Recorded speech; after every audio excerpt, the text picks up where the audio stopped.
Welcome to என் உலகம் என் வீடு. இன்றைக்கி நம்ம பார்க்க போகிறது சாமை அரிசி பொங்கல் எப்படி செய்கிறதுன்னு.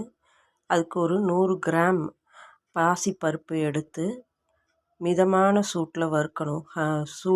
தீ வந்து அதிகமாக இருந்தால் கருகிரும். அதனால் மிதமான சூட்டில் வச்சு வறுக்கணும். எந்த அளவுக்கு வறுக்கணுன்னா சும்மா கை பொறுக்கிற சூடு வந்தால் போதும். அப்படி இருந்ததுனா தான் நமக்கு பொங்கல் வந்து நல்லா கரெக்டான கன்சிஸ்டன்சியில் கிடைக்கும்.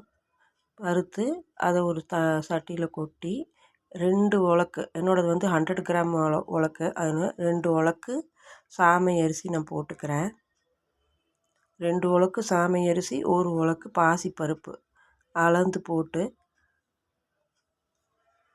நமக்கு தண்ணி ஊற்றி நல்லா க்ளீன் பண்ணிக்கணும்.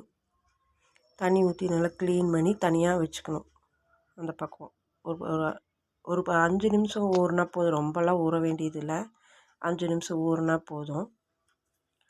அப்புறமா இது கொஞ்சம் எண்ணெய் சேர்த்தி தான் ஊற்றணும். அப்போ தான் நல்லாயிருக்கும், டேஸ்ட்டாக இருக்கும்.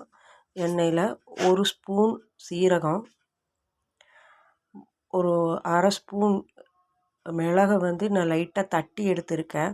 முழுசாக போட்டால் அப்படியே குழந்தைகளை தள்ளி வச்சுருவாங்க. மிளகோட சத்து போகணும்.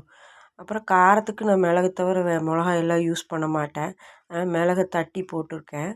அப்புறம் கொஞ்சமாக முந்திரி ஆட் பண்ணிவிட்டு கருவேப்பிலை போட்டுட்டு, நான் ஃப்ளேவருக்காகவும் நல்ல ஜீரண சக்தி கொடுக்கறதுக்காகவும் நான் ஆட் பண்ணுறது பெருங்காயம்தான்.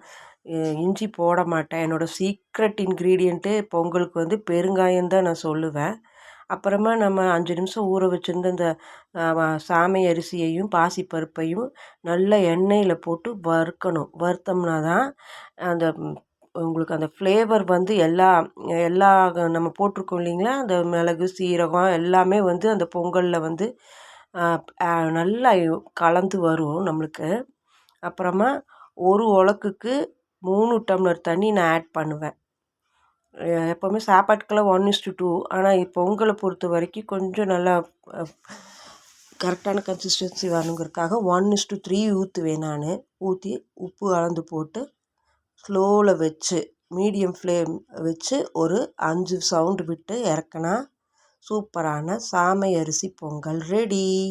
கடைசியாக கொஞ்சம் நெய் விட்டு நல்லா கிண்டி விடணும். கொஞ்சம் ஒரு ஸ்பூன் 1.5 ஸ்பூன் நெய்யை விடணும். அப்போ தான் நல்லாயிருக்கும் நமக்கு.